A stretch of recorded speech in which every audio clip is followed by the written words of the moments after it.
Manila Broadcasting Company.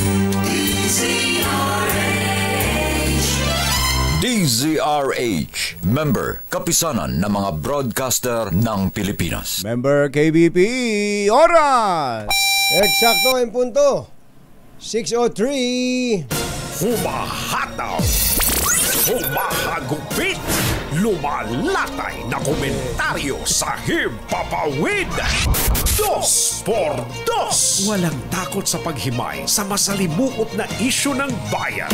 2 por 2. Humahataw na mga balita at impormasyon. 2 por 2. Ating damhin, ating lasapin ang hagupit na 2 por 2.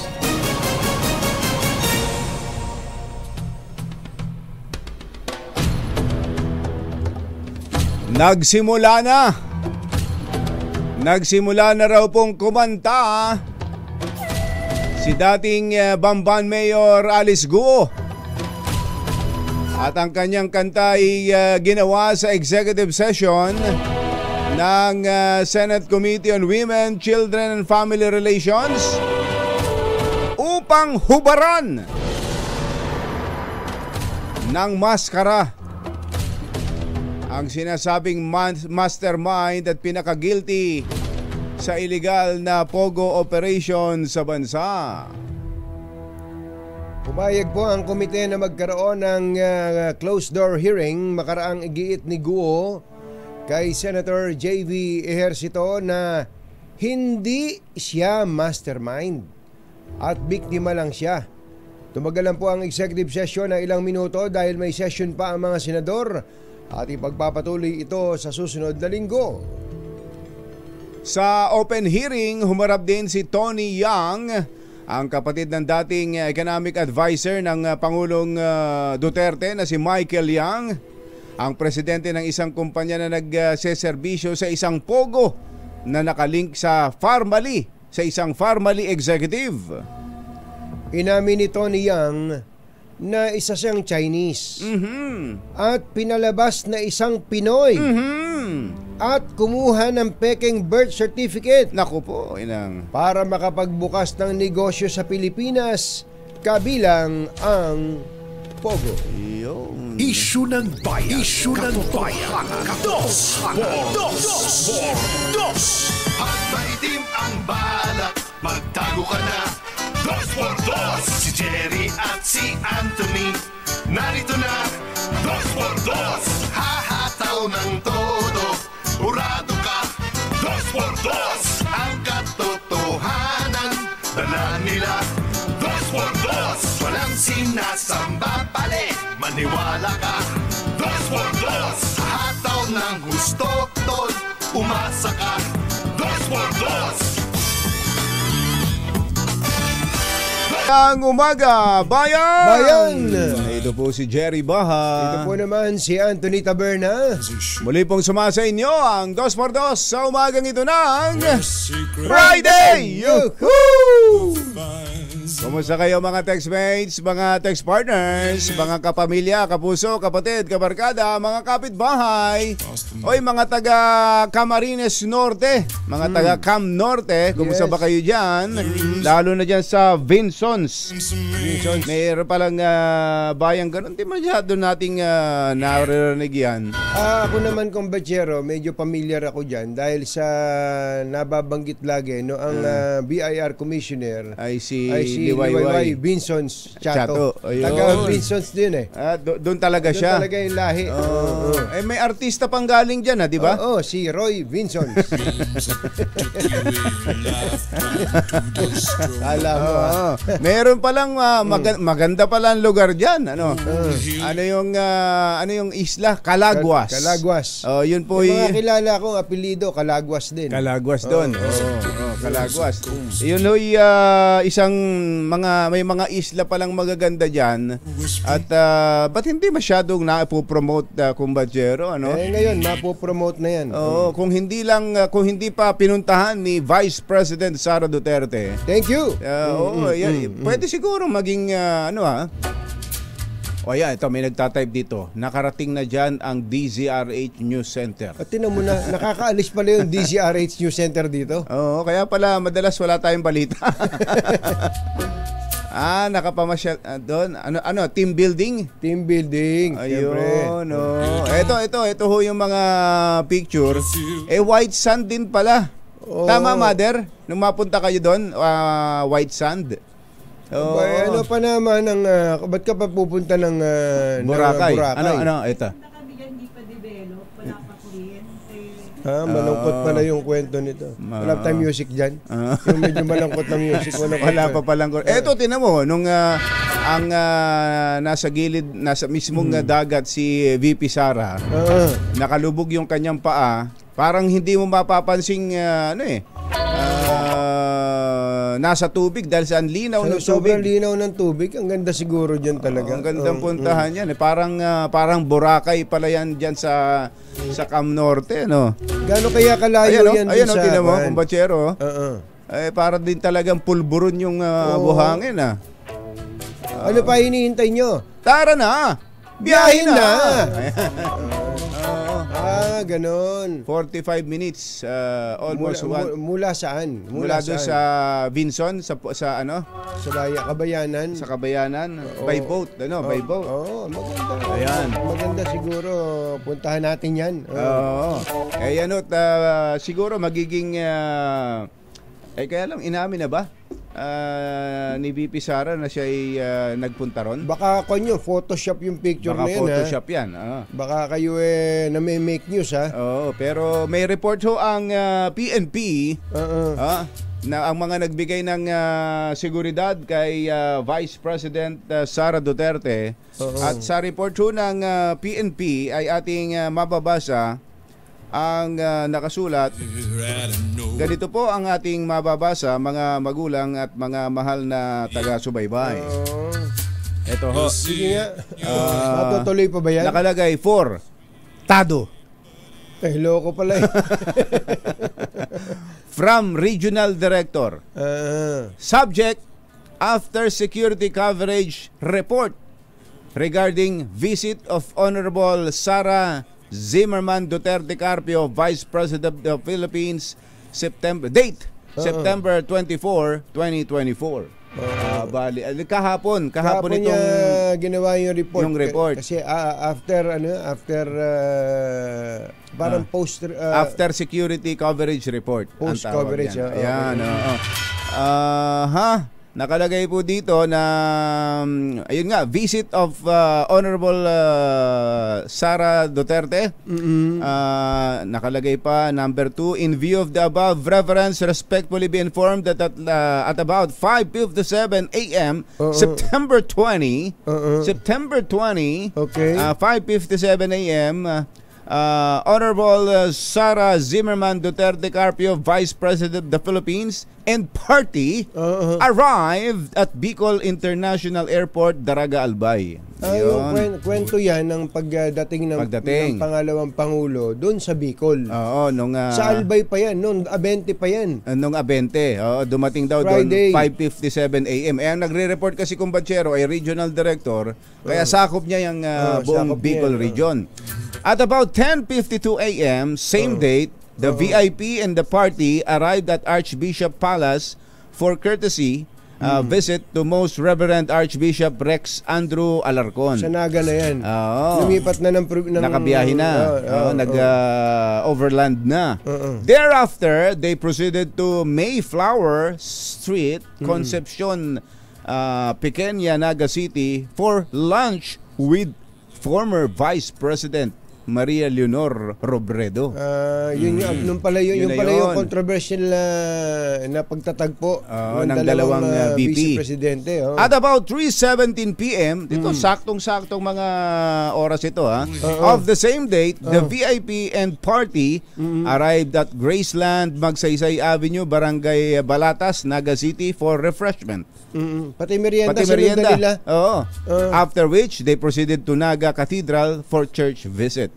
At about 7:48 p.m. of the same day, the VIP and the party proceeded to La Herencia Hotel, comida, Milaor, Camarines Sur for dinner. Ayun, dinner na nga. Dinner mo nga naman itong si RD. Si General Andre Dizon pala para palang reporter ano. Mga kaibigan na nagmiminindal na po. Nagmiminindal na po sila sa mga oras na ito. Ayun, hanggang dinner. And thereafter they proceeded to Formosa Hotel, Barangay Lagon, Daet, Camarines Norte for rest overnight. Ayun. Doon na nag-overnight ng sa Daet. Sabado, Biyernes pa Sabado. Biyernes ng gabi pa Sabado. Pasabado. At about 7 a.m. of September 21, kinabukasan na ito, kumpatsero. Sabado. The VIP and the party party arrived Palencia Private Docking Port, Sitio Longpond, Barangay Kalangkawan Norte, Vinsons, Camarines Norte. Upon arrival, they proceeded to I Love Calaguas Resort, Mahabang Buhangin, Barangay Mangkawayan, Calaguas Island for rest. Ayun. Ito yung Sabado. Yun na nga ho yung Hindi, ang tanong ko, kailan sila umalis dyan? Kasi ang haba ng report na yun eh. Ang haba ng report na ito. Eto na. Ang tagal eh. Mga magulang at mga mahal na taga-subaybay. Ang naiwan po nating katanungan ay kailan? Kailan sila umalis? Kailan sila umalis? Actually, ako didiretsuhin ko na. Kahit gaano katagal pa siyang namalagi diyan. Ang tanong ko nung bang sinabi nila na may fake news, kasi naglabas na statement na fake news Fake news. Fake news. During the time na naghihiring na po yung Kongreso na sinasabing hindi siya dumating dahil she was on the road. Yun ang statement niya. She was on the road talking to the people. Yun ang sabi niya. Ano oras siya umalis ng Calaguas? Sa isla. Ang katanungan po ni Kumbatsero ay anong oras? Kailan umalis ng Calaguas Island ang Vice President? At about 8:50 a.m. At about 8:50 a.m. of September 23. Teka. Lunes na yon. Lunes na. The VIP and party left I Love Calaguas Resort. Ayun. So mag-aalas 9 na, 8:50 a.m. nang umalis ng Calaguas Resort and visited Vinsons Municipal Hall, Wenceslao Vinsons Shrine and Heritage and Education Museum. After which, the VIP and the party visited St. Peter Church, Vinsons, Camarines Norte. Ayun. So yung buong umaga na yon andun pa sa ang budget hearing nung Monday alas 10 yun Alas 10 na umaga. Alas 10 na umaga. At about 12:20 p.m. of the same day, the VIP and party proceeded kay Sarap restaurant for lunch. Thereafter, the VIP and party traveled headed to BIA. Sa Bicol International Airport. Ayun, no? At about 5:20 p.m. of the same date, the VIP and party arrived at BIA for their flight bound for Manila at about 7 p.m. Ayun. So alas 7 pa ng gabi ng Lunes ang kanilang ang pag-alis ng Bicol. Bicol. So dumating siya ng Biyernes, umalis ng Lunes ng gabi. Biyernes ng magang-maga dumating ng Bicol, umalis ng Lunes ng gabi. Ng gabi. So bali ilang gabi siya doon? Biyernes, Sabado, Linggo. 3 nights. And 4 days. Ayan. 3 nights and 4 days. Magandang kanya na, maganda itinerary yan. Maganda itinerary para sa mga gustong maghanap ng papasyalan, maganda po ito. At ang kagandahan po nito, ang VP mismo ang kumbagay taga-promote ng tagapag-anyaya ng mga bibisita diyan sa napakagandang lugar na yan. Subukan nga natin kumuha ng local officials doon, Mother, Yuwel, para tayo man mag-promote ng sariling atin. Hindi kung ano, di ba matagal na natin sinasabi kung ano yan, Bali na yan, ano yan, Phuket na yan. Anong panama niyan sa napakagandang mga beach. Pinakitaan ako ng picture ni Mother Sabi nga, andito yung picture namin, no? Nandun daw siya? Ano suot niya? Hindi ko hindi ko masyado Hindi mo pangangahasan. i-describe. Anay tuloy ang kawal. Anay tuloy. Pagsyero ng bayan, katunghing, Jerry, dos. Oras po natin. Achi, Mr. Jelam Tang, Lakyam Chap Kauhun, 6:19 ng umaga. ACS Balita. Susunod na. Number. Hanggang kaming dalawan, basta't may balita. Ipagwagwagan ng sikat na tagapagbalita. ACS Balita. Kasama ang 2x2 Tandem Anthony Taberna at Jerry Baha. ACS Balita. Ang programang ito ay hatid sa inyo ng ACS Manufacturing Corporation, ISO Certified, maker of world-class quality Pride detergent.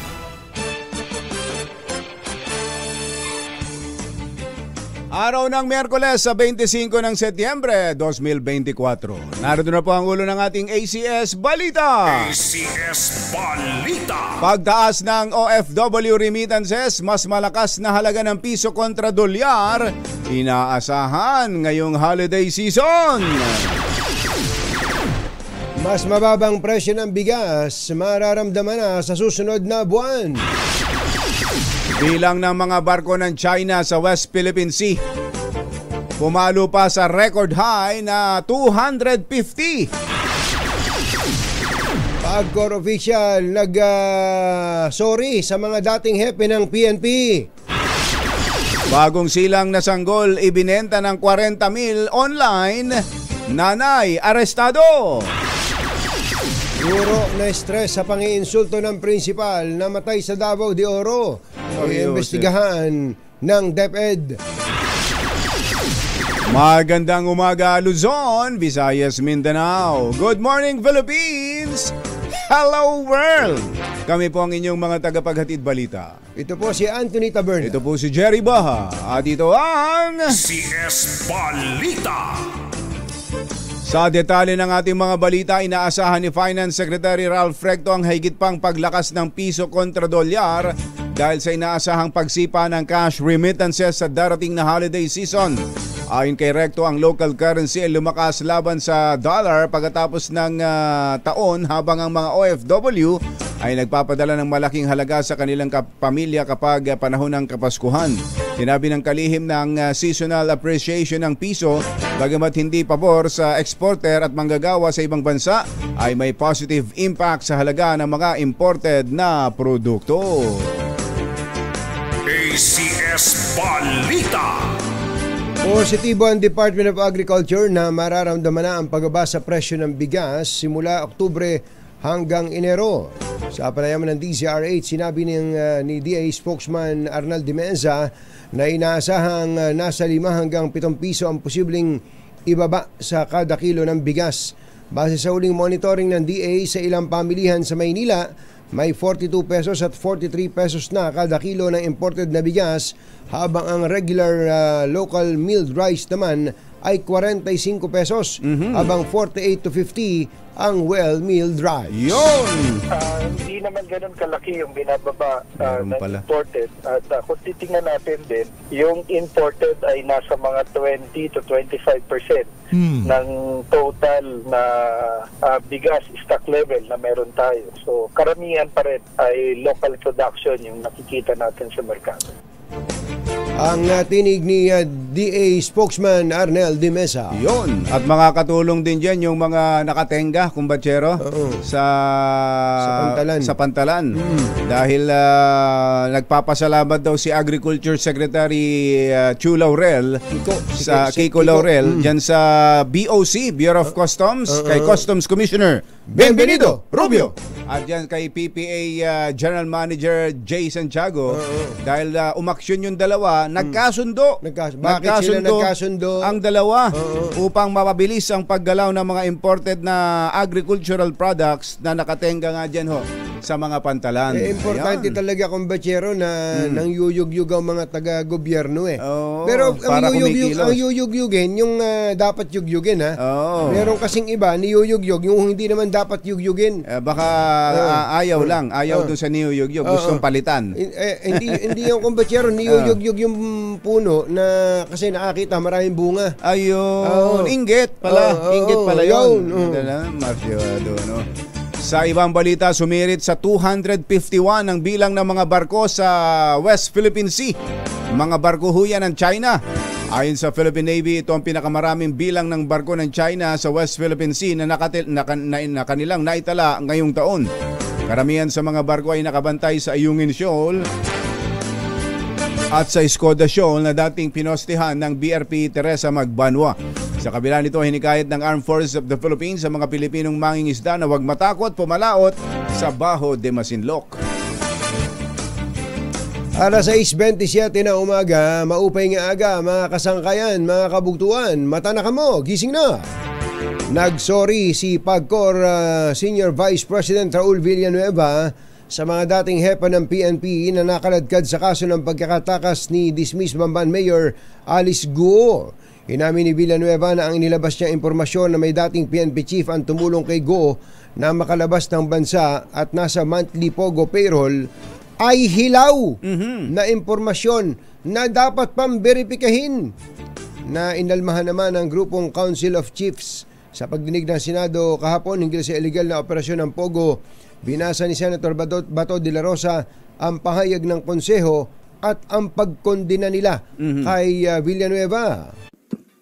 This is a sweeping accusation which maligns and brings dishonor to all of us, former chiefs, who have dedicated the best years of our lives in the service of the Filipino nation. Although we are now retired, we continuously uphold our integrity to the highest standards and our solemn pledge to serve and protect our country and people. As a retired Brigadier General himself, tinig ni Senator Bato de la Rosa na binabasa po niya ang statement ng Council of Chiefs na binasa na natin kahapon. Senator, pasensya na, Senator. Naiskopan ka namin yan. Naiskopan ka na namin. Actually, hindi pala kahapon. Isang araw pa. Isang araw pa. Sino may kasalanan? Sino ba nagbigay sa atin nun? Yung pala, babasahin ni Senator Bato, ipinasa nyo sa amin. Oo, sabi siguro. Dapat ninyo muna binigay sa media. Para naka-scoop naman. Ibinunyag ni Senate Deputy Minority Leader Riz Ontiveros na presidente ng isang POGO hub na may kaugnayan sa isang Pharmally official. Itong si Tony Yang ang naarestong kapatid ni Michael Yang na presidential advisor naman nung panahon ni dating Pangulong Rodrigo Duterte. Sa pagpapatuloy ng pagdinig ng Senado, tinikoy ng Ontiveros si Tony Yang na presidente ng Oro One Corporation, ang service provider ng John Way. Ayon kay Ontiveros, binaliktad itong apelido ni Lin Wenxion na Weixion, na kilala rin bilang Alan Lim ng Pharmally, na siyang supplier ng medical equipment noong COVID-19 pandemic. Ayun, connect. Magkakakonekta. Isang puno talaga. Gate ng Senadora, bagamat mas kilala si Michael, si Tony naman ang sinasabing totoong architect ng operasyon ng mga Yang. Una nang sinabi ni Ontiveros na may koneksyon sina Tony at Yang kay Tony Yang, Alice Guo, Sual Pangasinan Mayor Dong Kalugay at iba pang mga persons of interest sa operasyon ng POGO sa bansa. Inalis na ng Senate Committee on Women ang contempt order laban kay Sheila Go, na unang napabalitang kapatid ni dismissed Bamban Tarlac Mayor Alice Guo. Pinatawan ng contempt si Sheila dahil sa hindi nito pagdalo sa naunang pagdinig ng komite hinggil sa operasyon ng POGO sa bansa. Ayon kay Committee Chair Risa Ontiveros, inatasan niya ang Office of the Sergeant at Arms na ilipat na si Sheila sa custody ng Bureau of Immigration alinsunod sa mission order laban sa kanya. Susunod! Dito po! May makakausap tayo. Kung ang Kamara ay merong Dan Fernandez, ito pala, ang Senado pala may itinatagong isang malambing din. At sa kanyang malumanay na pagtatanong, kumanta, nagsalita si Alice Guo, kumbatsero. Hindi ba sinasabi natin, kumbatsero, hindi pwedeng makuha sa galit? Naggigigil na ako sa iyo eh. Naggigigil. Hindi pwede. Ginagago nyo kami dito Mga ganun. mga ganun. Yung mga ganun, ewan ko kung Wala nga, hindi nga magsalita. Pero itong mga kakausap natin, iba pala ang dating dito sa chicks. Iba ang dating. Iba pala ang dating nito. Napakanta. Napasagot. Si Alice. Napasagot si Alice. Kilalanin yan sa pagbabalik ng ACS Balita. Alas 6:32.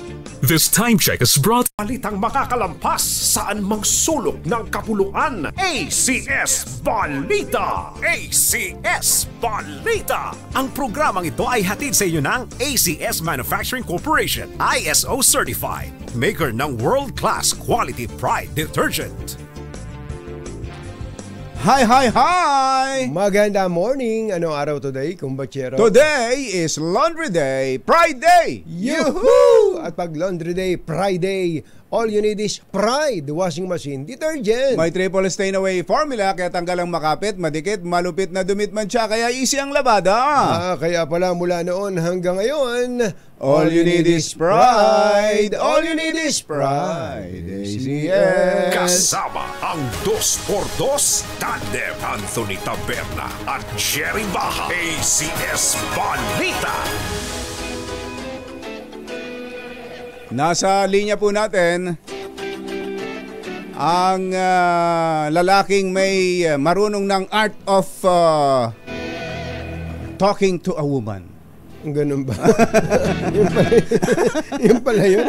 Akala ko naman the art of questioning, the art of interrogating, the art of investigating. Yung bang mga ibang mga senador may nagawas ba sila sa mga pamamaraan nila para mapagsalita si Alice Guo? Wala nga baka gigil nga nang gagalaiti na nga yung iba Kaya nga, yun yung sinasabi ko meron kasing art, ba't hindi ina-apply ng ibang senador Hindi nila alam. Ito ang marunong. Sige nga. Ito ang marunong secret, sa art na yan. Secret ba yun? Secret. Mukhang hindi na secret ngayon. Baka naman sa pungay ng mata yan. Mukhang nadali sa isang tingin. Senator JV, magandang morning. Magandang morning. Yes, magandang umaga. Mga kumbatsera. Tatay nyo, tsaka Bok Jerry, magandang umaga sa inyo. Senator, nagsasawa na kami sa hearing nitong mga nakakaraan. Ayaw na nga naming manood Puro galit na lang ang naririnig natin dyan sa Senado Paano nyo ba naisipan na gamitan ng inyong sariling style na ganyan, si Alice Guo? Kasi una-una, Bok Jerry, katuning, mula nung lumabas si Alice Guo dito sa Senado, tapos sa Kamara, sa Kongreso siya nung isang araw, 13 hours. Napansin ko kapag paggalit ang iyong pagtanong sa kanya, ay lalo siyang hindi nagsasalita at lalo siyang nagsisikip, ika nga, no? Na talagang hindi automatic, talagang hindi niya alam or I invoke my right kagad. At nakita ko rin yung hearing doon sa Kongreso, ganun din po. Nagpas 100 yata nagtanong. Kaya sabi ko, baka pwedeng daanin ito sa maayos sa pag-uusap. Yun. Napansin ko, nung pinakwento ko siya ng unang hearing, nung nakarang hearing, nagkwento naman siya dahil ayaw sumagot no? Pag galit yung mga nagtatanong, talagang hindi sasagot, no? Pero nung pinakwento ko siya nung narrative dokuan, paano siya tumakas, nagkwento naman baga. Nalaman natin kung nagyate daw siya ng una. Tapos kahapon, sabi ko, ganun na lang ang approach ko dahil sabi ko nga sa kanya, alam mo Alice, naawa na ako sa'yo dahil bugbog ka na. Pagkatapos dito, pumunta ka ng Kongreso, bumalik ka dito, oras, ikaw yung pulutan. Sabi ko, kung maawa ka sa sarili mo, maawa ka din doon sa mga naging biktima ng Pogo. Baka gusto mong sabihin na kung sino talaga ang nasa likuran na ito in an executive session. Kasi nga sabi ko, awang-awa na rin ako sa iyo ano ka na pulutan ka na di ba? So yun, biglang sinabi niya, sabi ko, ikaw ba ang most guilty rito? Hindi po, sabi niya.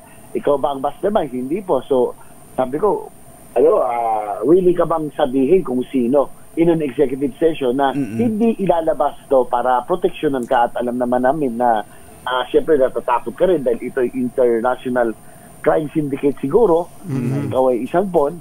So yun po, kaya nagulat din si Senator Risa na pumayag. Biglang pumayag Oo nga. Opo. Nung tinatanong mo ba yan, Senator JV, nakatitig ka ng mata sa mata sa kay Alice. Pero undoubtedly may charm talaga siya, no? May charm siya, marunong siya, maaaring siya ginamit talaga ng mga chick kung siya nga ay agent kasi may may charisma, no? Kaya nga tayo mo, dami nagpapapicture. Pero syempre, ang importante naman Bok Jerry Katunying, baka magsalita siya kahit pa paano makuha tayo konting impormasyon. So, yun ang importante, maituro na niya kung sino yung ang mga nasa likod talaga niya. Kasi kahit kami dito, Senator, lalo na yan, si Alice, sino isa, Cassandra Ong, mga napakabata na makapagpatakbo ng ganyang katinding operasyon. Si Cassandra, 19 anyos pa lang nung magsimula dyan. Tama. Pumayag sa executive session. Alam naman natin, kumbachero, na hindi natin pwedeng alamin kung ano yung mga napag-usapan sa isang executive session. Pero Senator JB, ano ba mga sinabi talaga? Muntik mo nang mabigla Dinaan mo rin sa sales stock Pero Bok Jerry Katunying, ako paniniwala ko hindi dahil nabibighani ako kay Alice Go o na aawa ko, pero tama kayo ako sa edad nila, ang babata nito, tatlong babaeng ito, no, tingin ko hindi nila kayang sila yung talagang leader ito. They are just pawns, no? Sila po mga ginamit lang dito, siguro talagang hinarap dahil magaganda, mga bata. Hindi mo pagdududahan So ako'y naniniwala talaga na meron talagang mastermind. So initially pa lang nagsabi na siya, nagbanggit siya ng mga pangalan, paano siya napasok dito. Actually, kinuwento niya na talagang magbababoy sila kung paano napasok yung Pogo doon po sa Bamban, no? Kinuwento po niya na parang, sabi niya parang legitimate kaya po pinayagan po niya dahil doon din daw tumira, kaya akala niya ay lehitimo. So, yung umpisa pa lang, hindi natin pwede ikwento kasi talaga sino yung mga kanyang isiniwalat, no? Dahil, we're bound by the rules. Ng executive session. Magsasalita naman daw siya. Raw niya? Kasi syempre, aligagana rin yung Ali. Alam mo, pagkausap mo siya, syempre, ikaw yung pulutan, binabagbog ka araw-araw, sabi niya, alaan nyo na, bigyan niyo na ako ng oras para maisulat ko, no, yung history, kung paano, kung sino yung mga involved. So, initial pa lang yung kahapon, actually, Bok Jerry Katunying. So, may substantial kayong nakuha sa, kahit na sandali lang yung ginawa yung executive session, substantial yung naibigay ni Alice?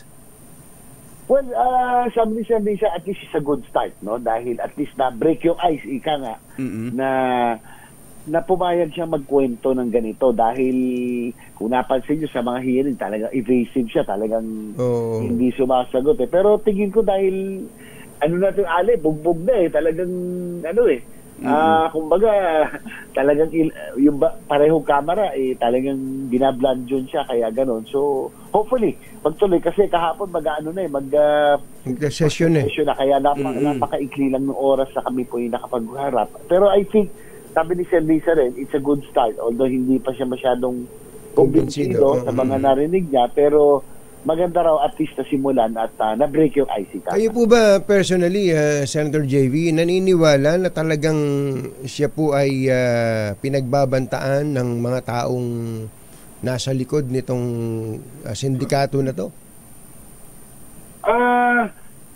Kasi alam mo, Katunying, International Crime Syndicate, itong mga ito, talagang yung mga triad, ganyan eh, di ba? Oo, Ang trabaho talagang may halong panakot at talagang minsan ginagawa para mag-sample. So, ako, tingin ko talagang may takot ito si Alice kaya ayaw talagang magkwento at magsalita. So, sabi nga niya parang me against the world na raw siya. Sabi ko, hindi maganda, ikwento mo na lang sa akin. Andito ako, sabi mo, Senator. Andito ako. Andito. Dahil bakit ngayon ka lang yan? Tayo dyan. Hindi, kaya po ganun yung tanong ko, Senator JV.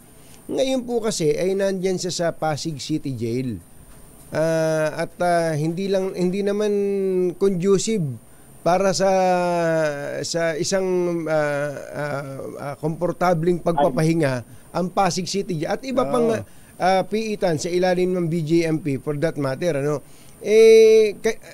Paano itong taong ito kung napakadali kayang gawa ng masama diyan kung 43 sila sa isang piitan na good for 9 persons only. Yun din po, no, yung hindi ako worried na siya po yung nakaawa ako dahil nandun siya sa Pasig City Jail. Katunying, tama ka. Sa dami nun, sindikato ito, mamalay mo, may mabigyan dyan. Diba? Mamaya, trabahuhin siya, lasunin, o saksakin, o anuman. Tama kayo eh. Siyam na, yung selda para sa siyam, 40 po sila, hindi mo na makikita ano mangyayari. Pero dapat nga po siguro i-reconsider ng korte yung pagdala kay Alice ko. Dahil siya po ay isang matatawag nating high value criminal or high value target. Para ilagay po yan. Very risky po na siya po ay in the presence of 40 other individuals na mga criminal po ito. Mga nakakulong po ito. So, kahit babae po itong mga ito, alam mo, tama kayo, Katunying, pwede pa rin po dyan. Ang inaalala ko po kasi, Senator JB, halimbawa nga at totoo, na may ganong pagbabanta sa kanyang buhay at nag-executive session, may sinabi na siya sa inyo kahit papaano, kung may mangyari po dyan, baka magsisihan tayo pare-pareho. Yun nga po, sana nga po nagulat na din po ako na nagkaroon ng desisyon ng korte na siya po ay dalhin sa isang ordinary napitan ng BJMP. Siguro iba, yung mga dahil na ito parang naging sarsuela na tingin ang kay Alice yung iba na tingin talagang kontrabida, dapat lang mapunta ka dyan. Pero sa akin, dapat proteksyonan natin yung buhay nito para malaman natin talaga yung buong katotohanan dahil pasimula pa lang hindi pa niya naikikwento ang lahat. So hindi kaya pwede Senator na ang Senado ay to make representation sa court para hilingin yan. Total ayan, kayo na mismo sabi nga niyo nasimulan niyo na may mga sinimulan na si Alice, parang lumalambot na. Kumbaga pwedeng hilingin sa korte na pwede ba 'yon ilagay sa custody ng Senado? Pwede ba 'yon? May nangyari na bang ganon? Pwede ba 'yon? Siguro Bokjeri, pwede natin nasa chairman po 'yan ng committee si Senator Lisa Ontiveros. Pwede naman ho yata mag sa korte to make representation para na po maproteksyonan yung ating pong witness, no? Ika nga, in this case, si Alice po ito. Siguro po, nagpag-usapan ho namin yan para, ako po, nag-aalala din po ako dahil sa itong napag-usapan natin talaga. Pwedeng mangyari, no? May pwedeng mangyari sa kanya doon sa pilitan sa Pasig City Jail. Considering that she is exposed to about 40 individuals with criminal record, so mahirap ng magsiguro. Sana po ay i-consider ng korte ito kung sakasakali na ibalik na lang muna siya sa custodial center ng PNP na kung saan at least protektado po siya. Oo. Teka, linawin ko lang, Senator, nagbigay ba siya ng pangalan sa meeting ninyo, sa executive session? Opo. Kaya lang hindi ko pa pwedeng isiwalat siguro. Opo. Naintindihan ko namin. Nabanggit siya, pero kasi baka mamaya hindi na siya magsalita. So, hayaan muna natin siya. Kumbaga yung kahapon is just an icebreaker. So, hopefully sa susunod ay magkwento na po siya kung sino po ang mga nasa likodan po nito. Okay. Thank you. Ang may mapungay na mga mata. Mapungay na mga mata. At malambing na boses. Parang pagka daw tinitigan ka ni Senator JB, para kang ice cream na bilad sa ilalim ng nalusaw. Senator JB, thank you. Thank you. Salamat. Thank you. Senator JB Ejercito. Naghatid ng kabuuan ng ating ACS Balita. Ito po si Jerry Baha. Ito po naman si Anthony Taberna. Kasama ang 2x2 Tandem Anthony Taberna at Jerry Baha. ACS Balita. Balitang makatotohanan. Balitang maaasahan. ACS Balita. Ang programang ito ay hatid sa inyo ng ACS Manufacturing Corporation, ISO Certified, maker ng world-class quality Pride detergent. Nabalitaan mo ba yung viral ngayon? Viral? Viral? Ano ba yung viral na yan? Viral. Sakit ito eh. Hindi, meron po kasing inilabas na balita ang ang Central Bank. Ang Central Bank daw po ay nakapagbenta ng pinakamaraming ginto sa buong mundo at nitong first half ng taon. Yan daw po ay record high.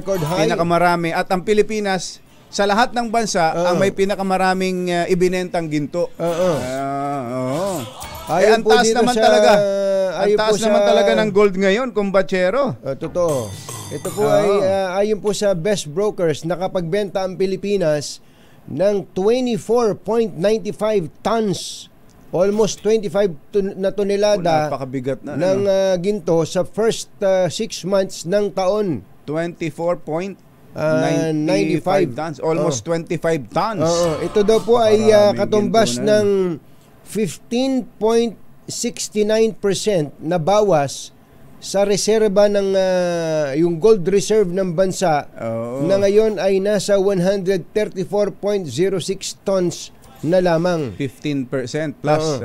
Almost 16% yung nabawas. Yun din kaya ang pinakamalaking inilabas sa kasaysayan ng Pilipinas sa binenta in a single sale Hindi naman to isang biglaan, kumbachero eh. Talaga namang nagbebenta tayo na alam mo sa nakaraan 3 presidente, si former President Noynoy Aquino lang ang hindi nagbenta ng ginto. Nag-ipon, pero konti lang yung nadadagdag kasi eh. Pagka tiningnan nyo po yung pong mga record ng Bangko Sentral ng Pilipinas, titingnan ko, mga maliit lang, 0.2 something % lang ang nadadagdag. Oo. Pero nagtataka sila, kaya nga baka totoo Italiano gold eh. Marami po ang nagtataka, mga kababayan, kung bakit itong unang 2 taon ni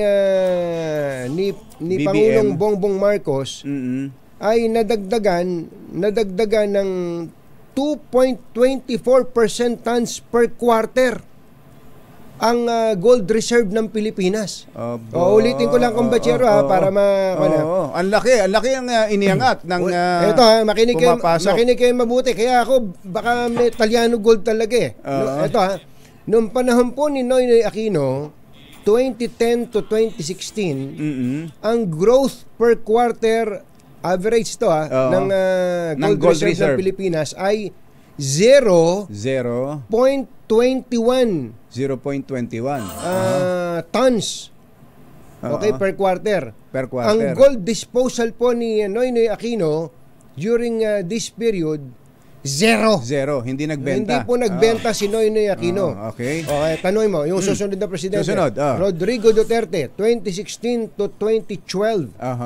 Ang growth per quarter ng ginto average ay 0.245 tons. So halos ganun din. Halos ganun din. Mas mataas lang konti. Konti. Konti. Ang nadadagdag sa ginto natin.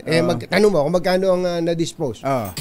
Gold disposal, 49.31 tons during that period. Doon sa 6 na Sa taon. 6 na taon yun. 6 na taon. Oo. Ferdinand Marcos, 22 to present. Oo. 22 to present. Itong first 3 years. Oo. Growth per quarter average, 2.24 tons. Ang laki na sinipa, ano? Kaya magugulat ka. Bumatong ng 2%. Hindi, 2%. Pero kung ikukumpara mo doon sa dating sa point 0 lang. napakalaki ng ang laki. napakalaki. Hindi porsyento kung bachero, tons to eh. Oo. 2.24 tons per quarter ang nadadagdag sa saan galing yung ginto? Ang tanong, saan galing yung ginto? nga. Meron ba tayong malakihang namimina ng ginto ngayon? Saan galing yung ginto? Kaya baka may dalang ginto si BBM, baka andyan talaga pinapasok niyo yung ginto. Kaya lalo ngayon, pa napakataas ng gold ngayon, record high din ng gold ngayon, kumbachero. Ang gold ngayon ay nasa 2,659 dollars. Dollars so ito. Ito po yung recent estimates ng presyo ng ginto based on the current gold price, 1,800 to 1,900 per troy ounce. Ang isang tonelada daw po ng ginto, ang halaga nito ay umaabot ng 58 million to 61 million dollars per ton. Ibig sabihin, 3.4 billion dollars per ton ang halaga ng pesos pala. 3.41 billion pesos ang halaga ng isang tonelada. Tonelada. Kitang-kita, ano? Kitang-kita ho yan. Meron manabili mo. Ang presyo ho ng ginto mula nung 20 years, kasi ito mabagal ang appreciation ng ginto eh. Nasa 2,200% na ang itinaas, kumbachero. 543 plus percent in the past 20 years. Pero mabagal tumaas, pero ang laki ng itinataas. Kaya ang pinakamagandang araw na ngayon na property, kung meron ka, ginto. Kaya nung araw naalala ko, kaya lang yung iba diyan mabagal kasi, kaya hindi masyadong tinatayaan yan ng mga naglalaro ng stocks, naglalaro ng trading, crypto, kasi matagal eh. Matagal. Kaya lang, steady siya. So kung ang mga gold reserves natin ay napakatagal na, naku, kitang-kita na tayo dyan. Laki ng kita. Pero maganda rin yung tanong ng ating mga kababayan. Saan napunta yung pinagbentahan ng ginto? Yun ang dapat na ipaliwanag ng pamahalaan. Paring Hat, take it away! Number 1. Dahil 85 taon na ang kauna-unahan sa Pilipinas at ang MBC mas gumanda na, mas pinalakas at mas pinalawak pa ang pamimigay ng ating papremyo. Ito ang DZRH Mas Malakas Promo, kung saan pag naabutan namin kayong malakas ang nakikinig o nanonood sa DZRH ay mananalo ka ng instant 1,000 pesos at may kasama pang grocery bag ng DZRH. So ano pa ang hinihintay ninyo? Tutok na sa nangunguna kauna-unahang radyo sa buong Pilipinas, DZRH. Una sa Pilipinas, una sa Pilipino. May nanalo na! Meron na ba? Diyan sa barangay Arcong Bato, Valenzuela, andun si RS6 Sherwin Alvaro. Go, go, go, Sherwin! Jerry, kanina pinag-uusapan nyo yung pinakamalaking ginto, pinakamaraming ginto na nakuha ngayon ng Pilipinas. Binenta. Barangay Arcong Bato. Tininda. Oo, binenta ng Central Bank. Pinakamaraming radyo. Aba. Record din yan, record breaking. Sa bukana pa lang ng bahay, may 2 radyo na. 2 radyo na yan. Ayan, oo nga, no. Ng pintuan ng bahay. Pero pagdating mo pa doon sa kama, meron pang 2 katabing radyo. Aba. Ano mo nakakita? Wala nang ibang katabi, hindi na yata tinabihan ni Mrs. Tinabihan na lang ng radyo. So si tatay alam mo, Ramon po. Tatay Ramon. Opo. Tatay Ramon, Matagal na kayo nakikinig sa DZRH? Opo. Panahon pa ni Buto, yung ano, tayo magaliw. Biruin mo, inabutan nyo yung tayo yung mag-aliw ni Kapaeng Yabot. Opo. Sa DZRH, ako talaga naman. Mag-aliw. Habang patuloy na nakikinig hanggang ngayon, DZRH pa rin. Opo. Parang Marcos pa rin. Kasi kanina kung si tatay, loyal siya na Marcos. Ayun, meron siyang picture ng mag-asawa nga Imelda at Ferdinand Marcos. Ayun. Kulungan sa kama. Opo. Loyalista ko kayo ng araw. Nung Marcos loyal. Nung Tigatondo po ako. Oo. At ngayon, nandito na kayo sa Valenzuela. Arkong Bato. Sa Arkong Bato hanggang ngayon po, Marcos loyalist po. At DZRH po. DZRH pa rin, no, di ba? Parang talagang decidido kayo maging loyalista ng DZRH. Sino paborito yung announcer tuwing umaga? Jerry Baha po, saka si Tony Tabiera. Tony Tabiera. Para Itbulaga. Para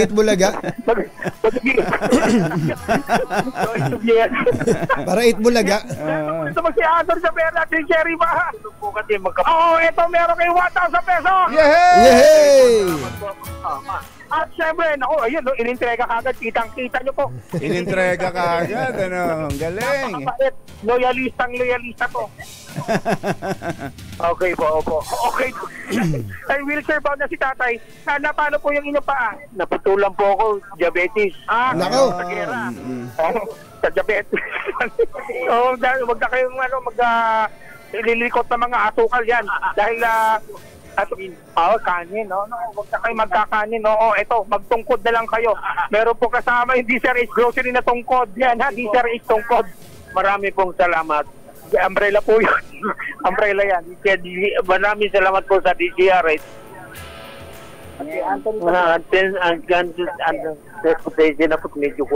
Okay na yun. Okay na. Oh. Thank you. Salamat po. Maraming salamat po. Thank you po. At sa mga nais manalo na 1,000 pesos sa mutok lang sa DZRH, baka kayo na susunod nating winner sa DZRH Mas Malakas promo. Arts number 6, Sugarine Battle para DZRH. Una sa Pilipinas, una sa Pilipino. Thank you. Little ditty about Jack and Diane, two American kids growing up in the heartland. Balitang bagong-bago, balitang dapat alam mo. Balitang magdadagdag ng talino dahil bagong impormasyon, makibalita. Unang-una sa DZRH. Pangunahing balita kasama ang 2x2 tandem nina Anthony Taberna at Jerry Baha. Mainit nagbabaga live na live sa DZRH Radio, DZRH TV, DZRH Digital, nationwide, worldwide, at netwide. DZRH, pangunahing balita.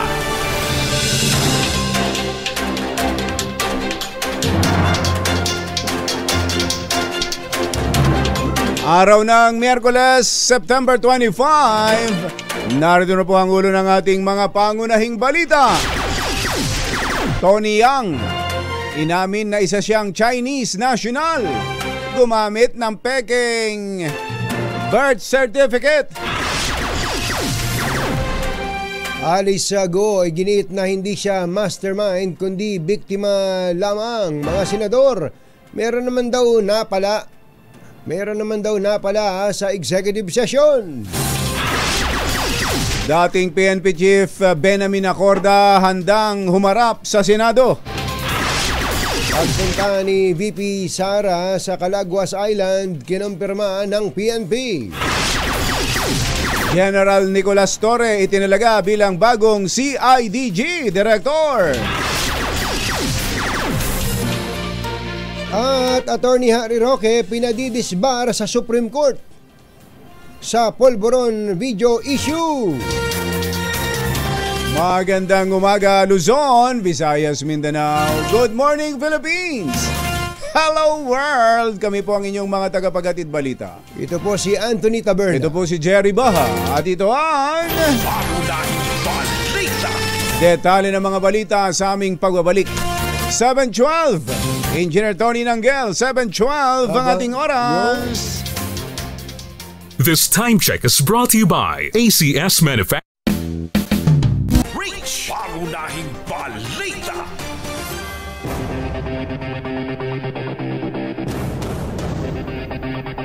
Inamin ng kapatid ng dating presidential advisor sa panahon ng Duterte administration, Michael Yang, na pineke ang kanyang birth certificate. Ang umamin po ay itong si Tony Yang. Sa kanyang ginamit na birth certificate, may pangalan si Tony Yang na Antonio Magistrado Lim at nakatira sa Misamis Oriental. Pero sa pagdinig ng Senado, inamin nito na ang kanyang lolo ang nagproseso sa naturang birth certificate na nakuha niya 2 hanggang 3 taon na matapos siyang dumating sa Pilipinas. Sa tulong ng isang interpreter, kinumpirma ni Yang na siya ay isang Chinese national at ipinanganak sa Fujian province. Nang tanungin kung bakit siya may birth certificate gayong ipinanganak siya sa China, sinabi ni Tony Yang na naisip ng kanyang lolo na makakatulong ito sa pagbubukas niya ng negosyo sa Pilipinas. Mr.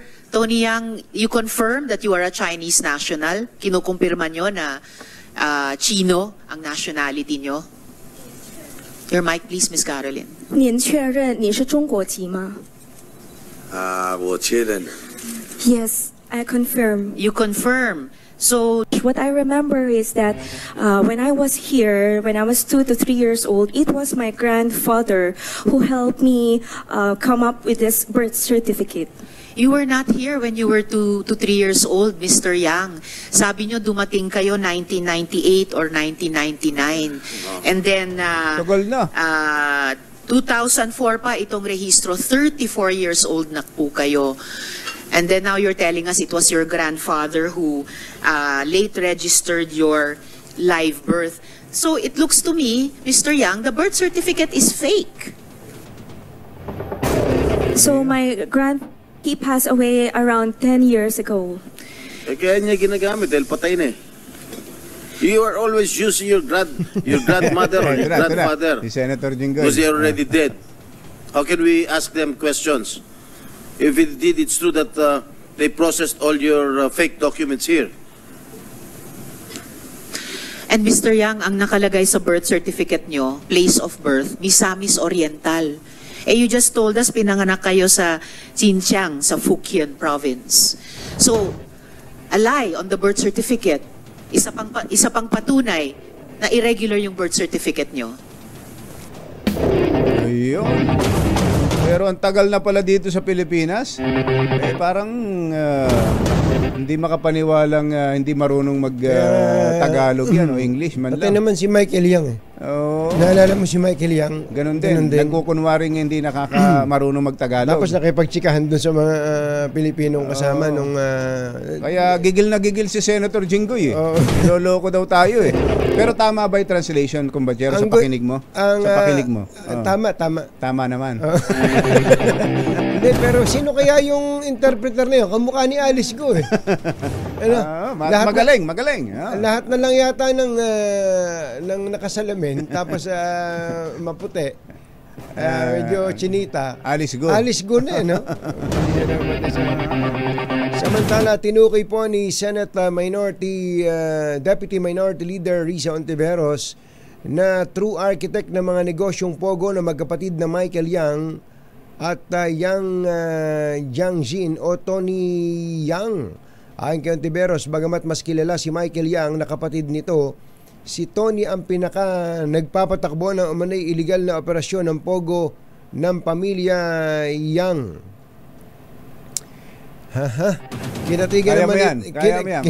Kinatigan naman ito ni Paok Yusek Gilbert Cruz at sinabing si Tony ang silent but thinking young. Babalikan kita, kumbachero. Na siyang nagpapatakbo ng kanilang family business. Una nang sinabi ni Ontiveros na presidente ng isang Pogo Hub na kaugnay sa isang family official, si Tony Yang. Ayun. Naintindihan mo na. Alas 7:22 ang ating oras. Hindi ako mastermind, biktima ako ng illegal pogo. Ito ang sagot ni dating Bamban Mayor Alice Guo nang tanungin ni Senator JV kung siya ang mastermind ng illegal na pogo operation sa bansa.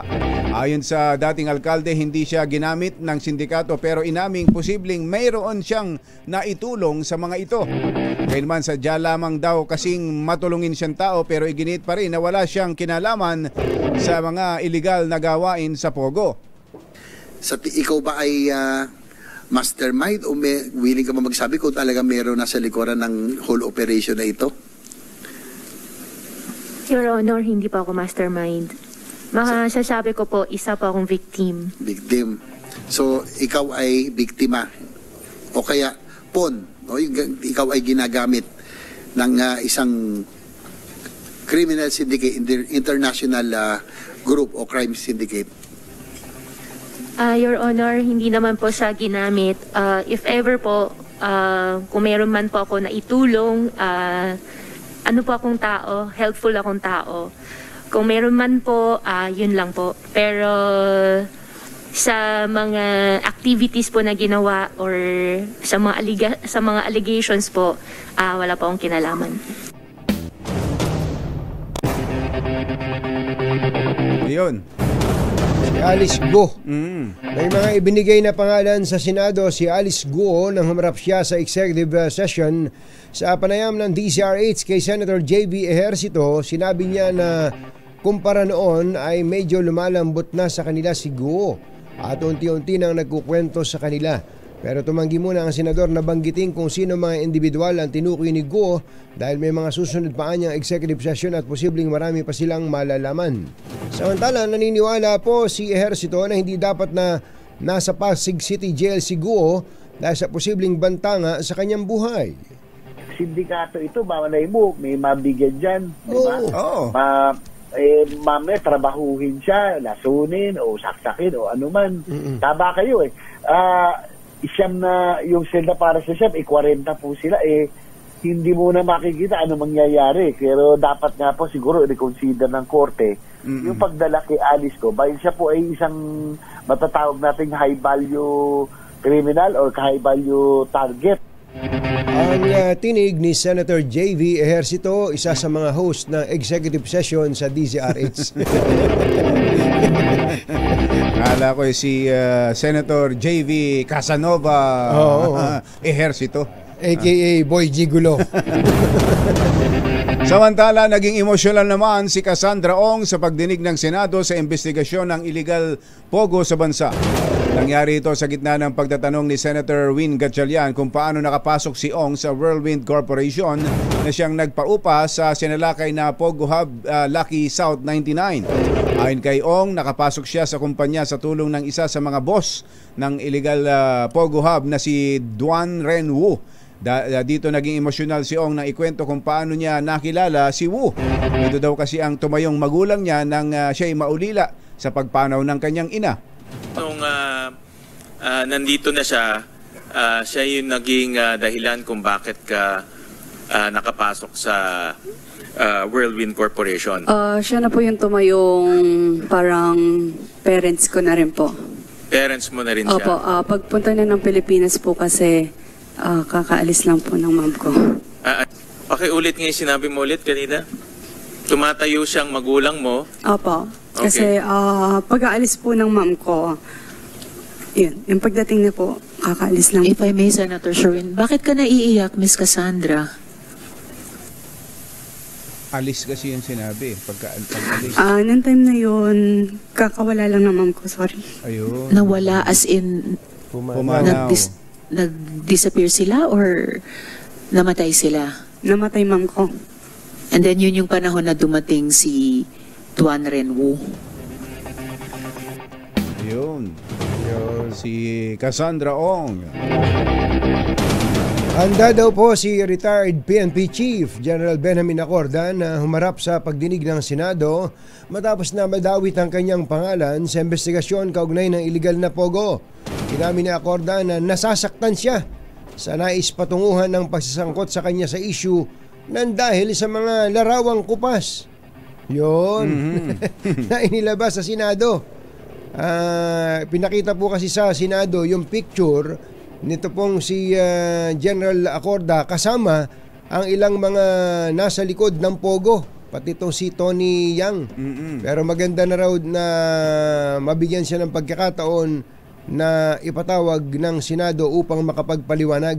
Masasabi ko lang po, bilang pulis at saka bilang Pilipino, ginawa ko lahat ng dapat kong magawa, lalo na pagdating sa national security. Hindi po talikod dyan. If ever I'm suffering right now because of these things na ginawa ko, I will do the same thing if given the chance again. Maraming dapat malaman ng ating mga kababayan and lalo na sa national security, hindi ko ipagpapalit po. And yan lang masasabi ko, hindi ko ipagpapalit ang aking naging katungkulan, ang naging katapatan sa pagiging Pilipino at pagiging alagad ng batas.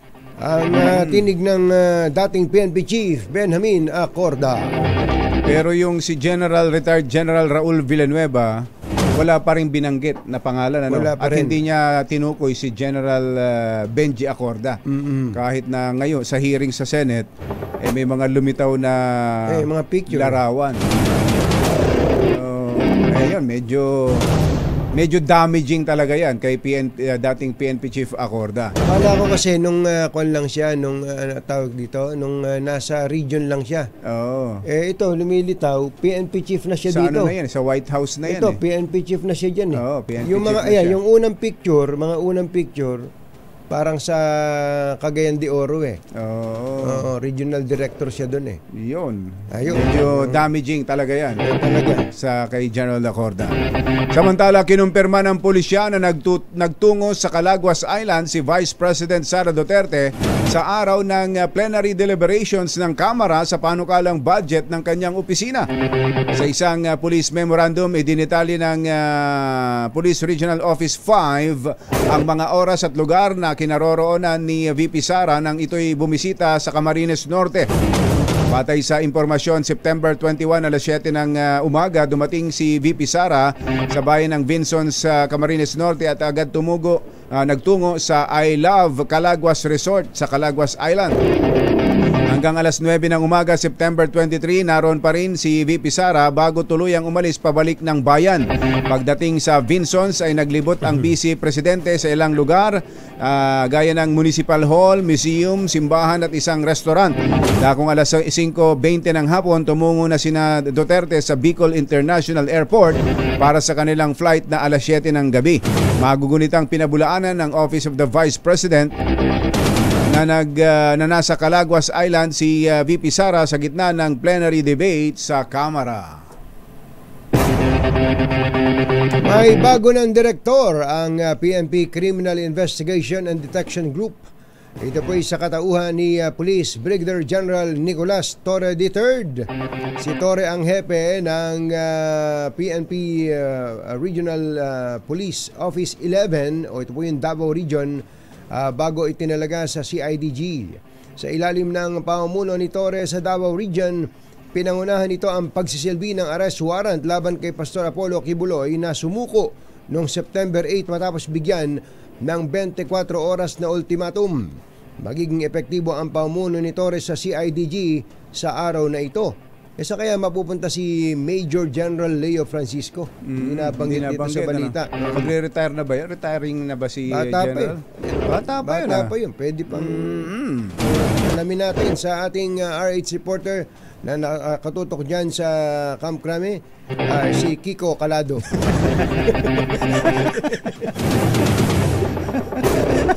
Hindi, nakapanahonan pa ni Mother yun.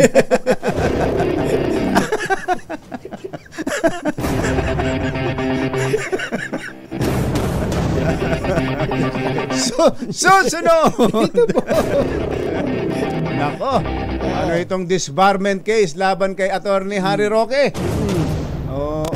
Dati pa naman niyang kasama rin sa gabinete, yung nagpapadisbar sa kanya. At si Catherine Bernardo raw ay hinahanap pa rin sa mga manliligaw niya ang katangian ni Katniel Padilla. Sino yun? Di ba? Pangalan na pala ng tao yun. Yung Katniel Padilla. Yan at iba pang mga nagbabagang balita sa pagpapatuloy ng Pangunahing balita. 7:33. This time check is brought to you by ACS Manufacturing Corporation. Na ang daming branches ng BDO ngayon, parang kahit saan ka magpunta may BDO. Tumpa ka dyan, kumbachero, sa dami ng branches nila. Bibiruin mo nasa 1,700 plus. Kasama pa ang BDO Network Bank. Sigurado kung may malapit na BDO branch kahit saan ka magpunta. Mahigit 5,500 din yung kanilang ATM nationwide. Galing Ibig sabihin, madaling makahanap ng financial solution na swak sa pangangailangan mo. Kung gusto mong mag-open ng account, mag-loan o kumuha ng credit o debit card, nandyan agad ang BDO para tumulong. Oo nga.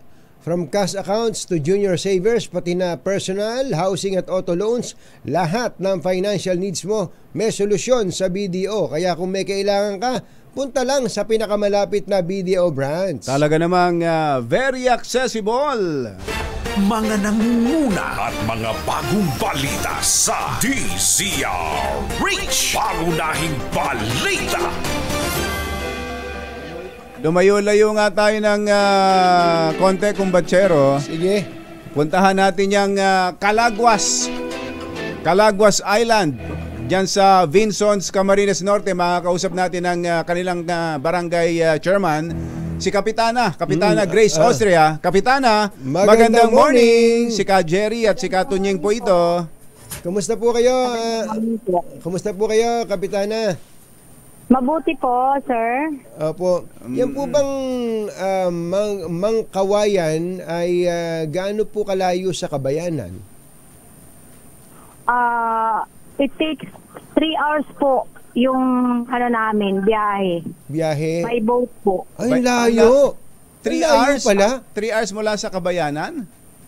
Opo. Malayo rin. Pero pag malalaking bangka po, 2 hours lang. 2 hours.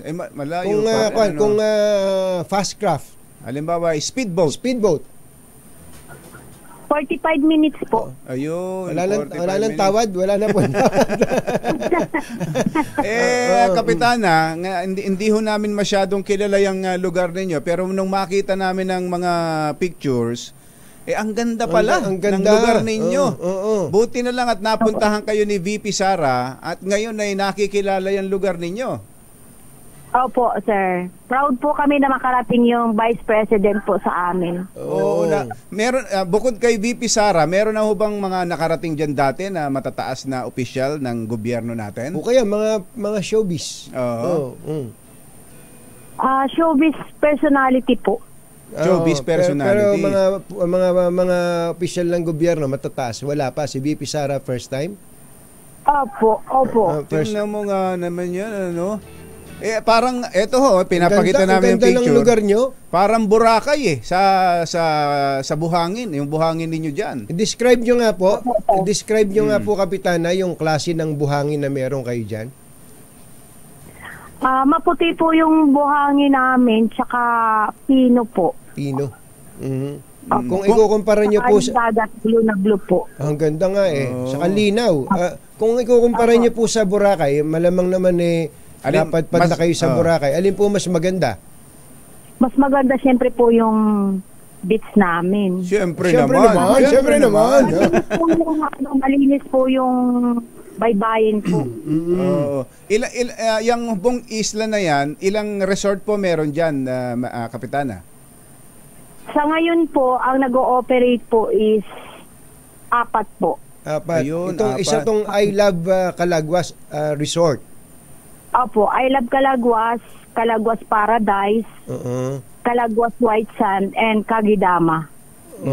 Kung kukumbidahin nyo kami, saan nyo kami dadalhin dyan? Saan nyo kami endorso? Saan mas maganda? Sa po, ang maganda, naman po maganda. Pero yung pinaka, private, yung Calaguas White Sand po. Yung Calaguas White Sand. Ito nga yung pinuntahan ni VP.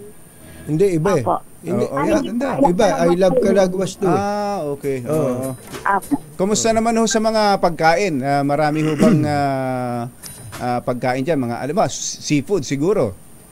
Marami po, sir. May lobster, yung mga alimango po, parang isda. Parang gusto ko na hipon lang po ang wala dito sa amin. Walang hipon? Walang hipon? Hipon, bibili lang po sa bayan. Ay, layo pa, ano? Bakit to? Ba't walang hipon? Wala po kaming, fish pond. Walang fish pond. Gaano kalaki ho ba ang populasyon ng Mangkawayan, Kapitana? Ang population po is 1,913 po. Kakaunti lang, ano? Kakaunti lang. Opo. Nung po bang pumunta si VP Sara dyan, nasabihan kayo in advance? Hindi po. Parang biglaan lang po kasi meron po nata siyang dito sa ibang bayan. Siguro nag lang po na gusto niya makarating siguro. Hindi po namin alam. Nakapagpa-picture ho ba kayo? Opo, sir. Ito, sino ba kayo dito? Sino ba kayo dito sa... Kayo ba yung maputi? Ay, mayor po namin yan. Si mayor pala yun. Hindi po, kasi ako po yung katabi. Katabi ni mayor. Hindi man pwede pong maitim kasi nasa isla ka. Ay, hindi pwede pong maputi kasi nasa isla kami. Oo nga. Ayun, kayo pala yun. Ito, yung mahaba buhok. Kayo mahaba buhok? Opo, yung katabi po ni Mayor. Mayor, opo. Ano masasabi nyo ngayon na si VP Sara pa ang parang ngayon na magpo-promote ng inyong lugar? Ay, masayang-masaya po kami kasi talagang siya po talaga yung kauna-unahang nakapunta sa aming lugar na pinakamataas ng opisyal ng gobyerno po. Ba't ho ba inano na din po namin ang oportunidad na makahingi kami ng project sa kanya. Ayun, Ano ho bang naipangakong project sa inyo? Ang hiningi po namin is barangay hall kasi po talagang for condemn na po talaga yung barangay hall namin. And yung cover court po. Opo. Ano sabi po sa inyo? Ay pinagawa po kami ng request. And picture po ng barangay hall namin. Sigurado magkakaroon na kayo ng barangay hall ngayon dyan. Saka ang laking bagay na kayo po yung napag-uusapan din ngayon dahil nga sa napopromote po yung lugar ninyo. Mahirap namang mapopromote yung lugar tapos makikita namin barangay hall nyo kapangit. Opo. Sana nga po sa lalong madaling panahon magkaroon kami ng barangay hall na maayos. Kasama ho kayo sa naghatid kay VP Sara nung umalis diyan? Hindi na po ako sumama. Umaga na ho ng Lunes nung umalis diyan. Opo, maaga po. Oo, siguro kung ako man magpupunta diyan, sayang ang isang gabi lang. Mababa. Dapat mahaba-haba. Normally po anong araw dumarating ang mga turista diyan? Yung po bang yung mga kadaan na interview. May dumadating na po ng Friday tapos umuwi po ng Linggo. Meron po marami po Saturday. Oo. Meron po bang kandiyan? Meron bang airport diyan sa Daet? Wala pa po sa ngayon. So ang nagpupunta diyan sa inyo kung galing ng Maynila ay saan pa ho dadaan? Legazpi po. Layo, ano? Kung by flight po, Legazpi. Tapos kung by land? lang po, by land. Pero kung by land, lapit lang naman ang Quezon diyan sa Camarines Norte, di ba? Hindi po yung Legazpi po. From Legazpi po. Hindi, ibig sabihin kung yata galing ng Legazpi to Daet. Malayo rin. Malayo din. Kung magbabaylan doon mula Manila, diretso na ng Daet Camarines Norte. Ganon diretso ng Binsons. Ano? Opo, mga 9 hours. 8 hours lang po. Dapat pala nanghingi kayo ng airport pag may nagpunta uli diyan, sino ba congressman ninyo? Kung Rose Panotes po. Rose Panotes. At ang governor po ba diyan si Talyado pa din? Hindi po, Governor Dong Padilla po, Ricarte Padilla po. Hindi na hindi na pala si. Hindi na po. Hindi na. Lalaban ulit po. Lalaban uli. Opo. Sige, at least Kapitana, napakaganda ho ng lugar ninyo. Sige nga ho, kayo kumbidahin ninyo ang mga kababayan natin na bisitahin yung napakagandang lugar ninyo. Go ahead po. Sa mga kababayan namin sa Pilipinas, punta po kayo sa aming magandang lugar sa Calaguas Island. Sigurado po na hindi kayo magsisisi dahil po sa ganda ng aming lugar. Yung presyo pala, ito may nagme-message sa akin. Kumusta daw ba ang presyo dyan? Hindi ba mahal? Meron pong mga package naman ang mga resort. Package, mga package po sila. Ayos. Saka may mga FB, na po sila. FB page. At pag sinabi siguro pangalan niyo, Kapitana, pinapunta ko ni Kapitana Grace dito. May discount. Pwede po. Kapitana, salamat po sa inyo. Thank you din po. Thank you. Magandang umaga po. Thank you po. Si Kapitana Grace Austria ng Calaguas, Mangkawayan, Vinsons, Cam Norte. Mga nangunguna at mga bagong balita sa DZRH. Pangunahing balita. Parenghet, go! RH number.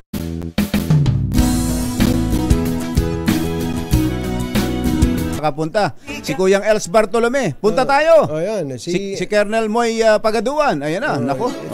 Pero si Ate Nilda saka si Ed Season sa Bohol, sabi niya, Bohol naman ang pasyalan nyo. Dito sa Panglao, parang South Korean Republic, mas marami pa mga Korean kaysa sa locals. Kung dumating sila dito, bus. May direct flight kasi from Korea to Panglao. Ayun, tinan mo na, ano? Di ba pwedeng by land, diretso sa Cam Norte, tapos pagkatapos doon sa Calaguas, sa Panglao naman? Pwede, no? Pwede naman South siguro. Isang sakay na lang yun. Si Arnaldo de la Torre, naku, gusto raw, sarap daw mag-ride papunta dyan. Si Colonel Boogie de Leon ay nagbe-birthday ngayon, kumbatsero. Colonel pa siya, si Colonel Boogie. Naging general na eh. Naging Lieutenant General at nagretiro na. Colonel pa rin sa ating contact. General Boogie de Leon, happy birthday. Binabati ka ng buong PMA Maringal Class of 1988. Sabi nitong tuloy si GMJ Santiago, mukhang magandang lagyan ng port dyan, mga bossing. Oo nga. May port na tayo sa Jose Panganiban sa mainland Camarines Norte. Maganda nga para yung mga gustong bumiyahe dyan, matikman man lang yung kagandahan ng Calaguas. Ay, maganda. Sige, GMJ. Project hindi, baka kailangan i-ocular inspection muna natin, GM. Tingnan muna natin kung pwede talaga. Kung pwede, kung sulit ang pagtatayo. Kuya Melvin, sama mo na si Ate Eds dito. Kuya Melvin Raimundo, sama mo si Ate Eds dito. Gusto niyo mamasyal ngayon, ha? Si Boying and Ayin Rivera, ay mga nakatutok daw sila dyan sa Rodoras Sports Clothing sa Cabanatuan City.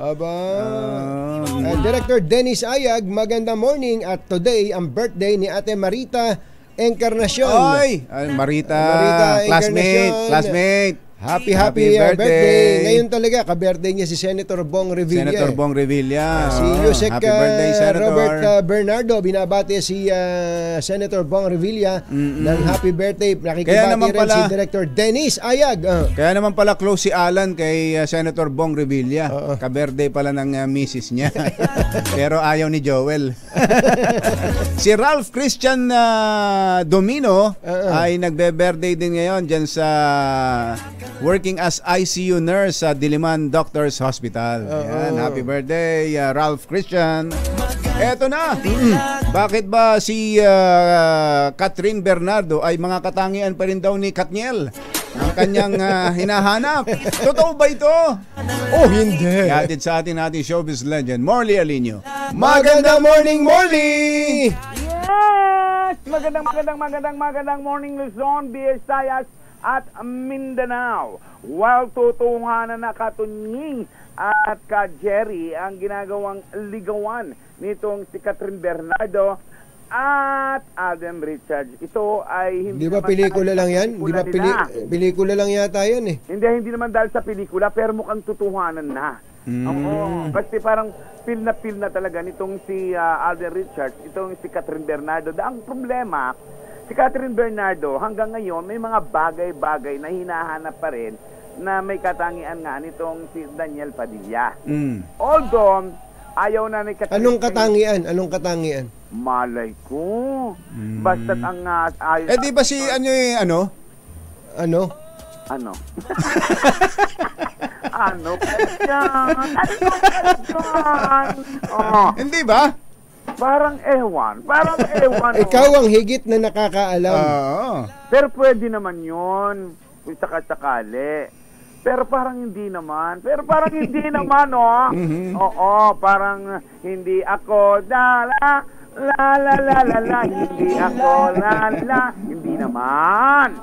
Kasi nga ay sa tagal ng pag-iibigan at pagmamahalan ni Catherine ay naroon na, natatak na kay Catherine yung mga bagay-bagay na nagpatibok sa kanyang puso. At ay hanggang ngayon, hinahanap-hanap pa rin niya yun.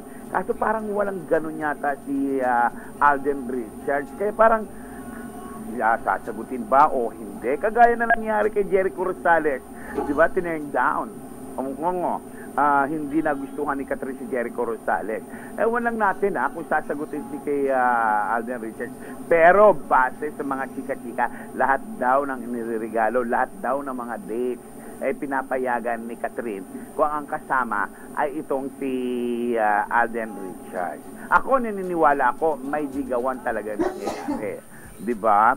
Yan ang ating DZRH Showbiz Hottest News. Hello, Mami Sherry Ramirez.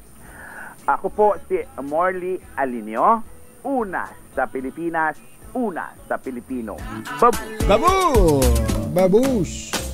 Ay, baka may mga kailangan ng ayusin sa inyong mga bahay, tulad ng bubong. Buti na lang may bubong na maasahan. Gawa sa state-of-the-art technology. May aluminum na. May pintura pa. Now available na rin sa pre-painted tile span. Para sa eleganting bubong na matibay na, makulay pa. Mag-Cherry Loom pre-painted ka na! Oy, Kuya Engineer Ronald Talents, komportabling biyahe ang hatid sa atin ng Cherry Tiggo 7 Pro. Ang Cherry Tiggo 7 Pro ay may 12.3 inches na infotainment na mayroong Apple CarPlay at Android Auto. Taglay rin ito ang malakas na power ng makina na may turbo para sa mas swabing pagmamaneho. Talaga naman. Meron din itong power tailgate para hassle-free ang pagbukas ng inyong trunk, lalo na kung marami kayong dalang mga gamit na ikakarga sa inyong sasakyan. Bukod pa riyan, ipinagmamalaki rin po ng Cherry Tiggo 7 Pro ang taglay nitong 7 inches na full digital instrument panel at panoramic sunroof na swak sa inyong mga out-of-town trip papunta ng Calaguas. Talaga namang panalo sa sasakyang ito. Kaya ano pang hinihintay?